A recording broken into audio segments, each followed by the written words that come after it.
Hello everyone, मैं अंकुर वाबेले आप सभी का स्वागत करता हूं आपके अपने चैनल मैग्नेट ब्रेन्स हिंदी पर। मैग्नेट ब्रेन्स हिंदी एक ऐसा प्लेटफॉर्म है जहां पर आपको मिलता है कक्षा 7वीं से लेकर कक्षा 12वीं तक का संपूर्ण पाठ्यक्रम बिल्कुल निःशुल्क में। ये जो सिलेबस हम कवर करते हैं वो एनसीईआरटी के अकॉर्डिंग और दूसरे स्टेट बोर्ड के अकॉर्डिंग कवर करते हैं। ये सिलेबस आपको बिल्कुल निःशुल्क में कवर कराया जाता है, मतलब आपको जो भी चैप्टर्स होते हैं वो बिल्कुल निःशुल्क में कवर कराए जाते हैं। आपको किसी प्रकार का कोई पेमेंट यहाँ पर नहीं करना है। आपको सभी वीडियोस बिल्कुल फ्री ऑफ कॉस्ट मिलते हैं, वो भी बेस्ट क्वालिटी कंटेंट और बेस्ट फैकल्टीज के साथ। तो बात करते हैं कि इस वीडियो में हम क्या पढ़ेंगे। इस वीडियो के अंदर हमारे दो टॉपिक होंगे। एक तो हम बांग्लादेश का ग्रामीण बैंक का एक उदाहरण देखेंगे, मतलब बांग्लादेश में ग्रामीण बैंक क्या है उसको देखेंगे, साथ ही साथ इस चैप्टर का समरी भी करेंगे, सारांश करेंगे। दोनों टॉपिक जो है कक्षा 10वीं के अर्थशास्त्र के अध्याय 3 मतलब कि मुद्रा और साख से है। ये अंतिम टॉपिक होने वाले हमारे, इसके बाद फिर हमारा चैप्टर कंप्लीट हो जाएगा। तो बांग्लादेश, सबसे पहले तो आप समझ लीजिए कि बांग्लादेश कहाँ है। तो बांग्लादेश आप देखेंगे कि भारत के पूर्व में आपको देखने को मिलेगा। कहां पर? इस तरीके का नक्शा भारत के पूर्व में आप देख पाते होंगे, कुछ ऐसा है। ये बांग्लादेश है ना, भारत के पूर्व की तरफ। अगर आप देखें पश्चिम बंगाल वगैरह भी इससे लगे हुए हैं, तो ये बांग्लादेश का ऐसा कुछ नक्शा है। वहां पर आप बांग्लादेश को पाते हैं। साथ ही साथ आप देखेंगे जब बांग्लादेश में गए हैं, चूंकि अब ये क्या हुआ था, अगर हम इतिहास की बात करें बांग्लादेश तो हमारा पड़ोसी भी है। हमारी सर्वाधिक सीमा बांग्लादेश के साथ लगती है, सबसे ज्यादा स्थल सीमा जो है वो हम बांग्लादेश के साथ साझा करते हैं। बांग्लादेश पहले भारत बंटवारे के दौरान जब भारत से पाकिस्तान अलग हुआ तो बांग्लादेश पाकिस्तान का हिस्सा हुआ करता था, और जो आज पाकिस्तान है उसको हम क्या कहते थे, पश्चिमी पाकिस्तान, और जो आज बांग्लादेश है उसको पूर्वी पाकिस्तान कहते थे। बाद में जाकर बांग्लादेश पाकिस्तान से अलग हो गया और एक नया देश बन जाता है। उसी बांग्लादेश में हम ग्रामीण बैंक का उदाहरण लेकर, या ग्रामीण बैंक के बारे में उसी बांग्लादेश में हम चर्चा करेंगे। बांग्लादेश ग्रामीण बैंक का उचित ब्याज दरों पर गरीबों को ऋण जरूरतों को पूरा करने का सबसे बड़ा सबसे सफल इतिहास रहा है कि गरीबों को जरूरतें पूरा करने के लिए बहुत सस्ता ऋण उपलब्ध कराता था। इसकी शुरुआत 1970 में एक छोटे पैमाने पर हुई थी और वर्ष 2018 में ग्रामीण बैंक के अब 9 लाख सदस्य थे, जो बांग्लादेश के 81,600 गांव में फैले हुए थे। मतलब छोटे से देश के हिसाब से अच्छा आप अचीवमेंट मान सकते हैं। प्रतिशत के हिसाब से देखें तो अच्छा अचीवमेंट है। जो देश बहुत बाद में विद्यमान में आया, मतलब 70 के आसपास आप देख पाएंगे कि भाई पहले पाकिस्तान का हिस्सा था, बाद में अलग हुआ। तो वहां पर जो ग्रामीण बैंक के जो संस्थापक हैं या जिनने स्टार्ट किया है उनका नाम है प्रोफेसर मोहम्मद यूनुस, है ना। ये कौन है? ग्रामीण बैंक के संस्थापक हैं, और 2006 में इनको शांति के लिए नोबेल पुरस्कार भी मिला है। तो आप दोनों बातें याद रखेंगे कि बांग्लादेश में ग्रामीण बैंक के संस्थापक कौन है, तो प्रोफेसर मोहम्मद यूनुस हैं, और उन्हें नोबेल का शांति नोबेल पुरस्कार भी 2006 में मिला हुआ है। अगर गरीब लोगों को सही और उचित शर्तों पर ऋण उपलब्ध कराया जा सकता तो लाखों छोटे लोग अपनी लाखों छोटी छोटी गतिविधियों के जरिए विकास का सबसे बड़ा चमत्कार कर सकते हैं।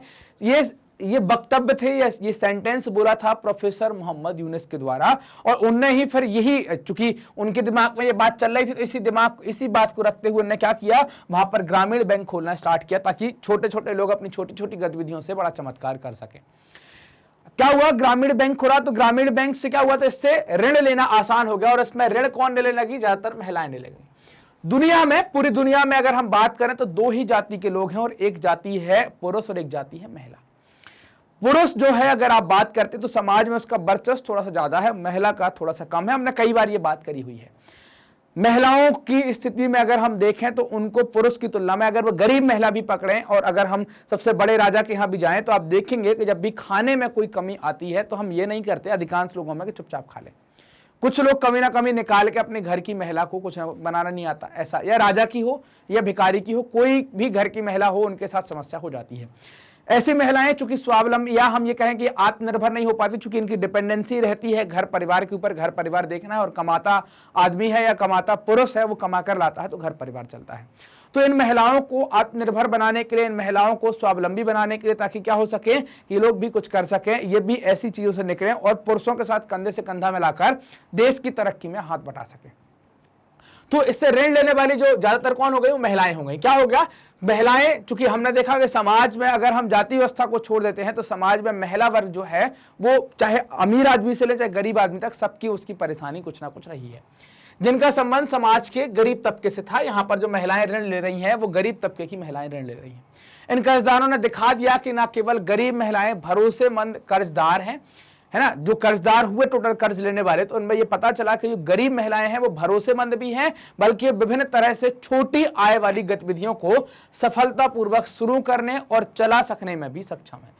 मतलब इनके बारे में जो मिथ पाल के रखे होंगे लोगों ने, वो मिथ भी इन्हें तोड़ दिए, वो जो भी इन दिमाग में संशय होगा वो भी इनके द्वारा तोड़ दिया। तो जो हम बात कर रहे हैं यहां पर, है ना, कि जो ग्रामीण बैंक है, तो वो हमने बांग्लादेश के ग्रामीण बैंक का उदाहरण लिया और हमने देखा कि प्रोफेसर यूनुस क्या कहते हैं। तो उन्होंने कहा भी हुआ है कि अगर ये इनको ऋण उपलब्ध होगा तो छोटे लोग अपनी लाखों छोटी छोटी गतिविधियों से बड़े बड़े चमत्कार कर देंगे और देश तरक्की की राह पर निकल पड़ेगा। और फिर हमने महिलाओं का उदाहरण लिया और इनने भी प्रूफ कर दिया कि भाई वो किस प्रकार से कर्ज लेकर किस प्रकार से आर्थिक गतिविधियां करती हैं, ये भी हमने देखा। अब बात करेंगे चैप्टर के सारांश के ऊपर, समरी के ऊपर हम बात करेंगे कि हमने चैप्टर में क्या क्या पढ़ लिया। सबसे पहली चीज कि हमने मुद्रा के बारे में जाना, मुद्रा के आधुनिक रूपों के बारे में जाना और बैंकिंग प्रणाली के बारे में जाना। मतलब मुद्रा क्या है, तो हमने देखा था कि ये विनिमय का एक माध्यम होती है जो खरीदने बेचने की चीजों को आसान बनाती है। आधुनिक रूप में हमने करेंसी नोट, सिक्के, Paytm, ATM, debit card, credit card, phone banking, net banking, mobile banking, इन सब के बारे में जाना हुआ था। बैंकिंग प्रणाली के संबंधों को भी देखा। मतलब हमने देखा कि बैंक में एक व्यक्ति जमा करता है और एक व्यक्ति कर्जा लेता है। मतलब हमने देखा कि बैंक में एक जमा करता होता है जो अपना धन बैंकों में रखते हैं, दूसरी ओर कर्जदार होते हैं जो बैंकों से ऋण लेते हैं। हमने इनमें अंतर भी देखा कि जमाकर्ता को जो ब्याज मिलता है वो कर्जदार की तुलना में कम मिलता है। मतलब अगर हम देखें कि आपने जो पैसा जमा किया तो उस पर आपको ब्याज कम मिलेगा, जबकि बैंक कर्जदारों से ब्याज ज्यादा लेगा। इन दोनों के अंतर में जो आता है वो बैंक की मुख्य कमाई होती है कि वो आपने जो पैसा जमा किया उसी को वो लोन में बांटती है और उसी से कमाई कर लेती है।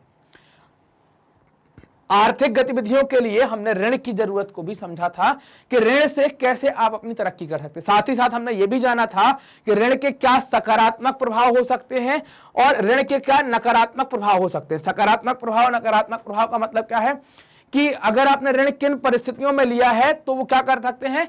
अगर आपकी परिस्थितियां अच्छी हैं तो कर्जदार की स्थिति अच्छी हो सकती है। अगर परिस्थितियां आपने देखी कि खराब है तो वो आप क्या हो सकती है, आपकी स्थिति बदतर भी हो सकती है। ये बात भी हमने जानी हुई थी। ऋण विभिन्न स्रोतों से उपलब्ध होता है, औपचारिक और अनौपचारिक क्षेत्र दोनों हमने देखे थे। औपचारिक में हमने बैंक और सहकारी समितियां देखी थी और अनौपचारिक में साहूकार महाजन देखे थे। औपचारिक में ब्याज की दरें कम दे पाई थी हमने कि 8 से 10% तक, और अनौपचारिक में 30 से 60% तक। औपचारिक से ऋण लेना थोड़ा सा कठिन है कि आपको 2-5 दिन 10 दिन लगेंगे, जबकि अनौपचारिक से ऋण लेना आसान है। लेकिन अनौपचारिक ऋण का जाल भी बनाता है, कर्ज का जाल भी बनाता है। औपचारिक और अनौपचारिक ऋणदाताओं में ऋण की शर्तों में बहुत सारा फर्क होता है, यह भी हमने देखा था। कैसा फर्क होता है?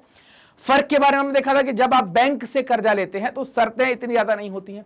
आपको उसने पैसा दिया, आपसे उनने कुछ ऋण आधार लिया कि भाई अगर कर्जा नहीं चुकाओगे तो हम कहां से वसूलें, इतनी सी शर्त होती उसकी, और उन्होंने बोला कि 8% का आपको ब्याज लगेगा। लेकिन जब आप अनौपचारिक मतलब अपने गांव के किसी साहूकार महाजन से कर्जा लेते हैं तो क्या होता है, जैसे ही आप साहूकार महाजन से कर्जा लेते हैं तो फिर वो पैसा देता है कर्जा और बोलता है कि भाई 3% मंथली लगेगा।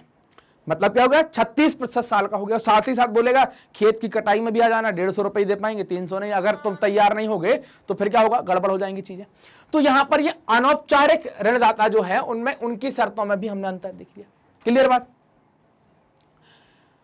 तो वर्तमान समय में आप देखेंगे अब औपचारिक और अनौपचारिक का उपयोग कौन कर रहा है, तो अमीर परिवार जो है ना, अमीर परिवार जो है वो औपचारिक का उपयोग ज्यादा करता है और गरीब परिवार जो है वो अनौपचारिक का उपयोग ज्यादा करता है। अब अमीर परिवार औपचारिक का क्यों करता है, क्योंकि इसके पास साधन है तो वो पहुंच जाता है, क्योंकि इसके पास ऋण आधार है तो पैसा मिल जाता है।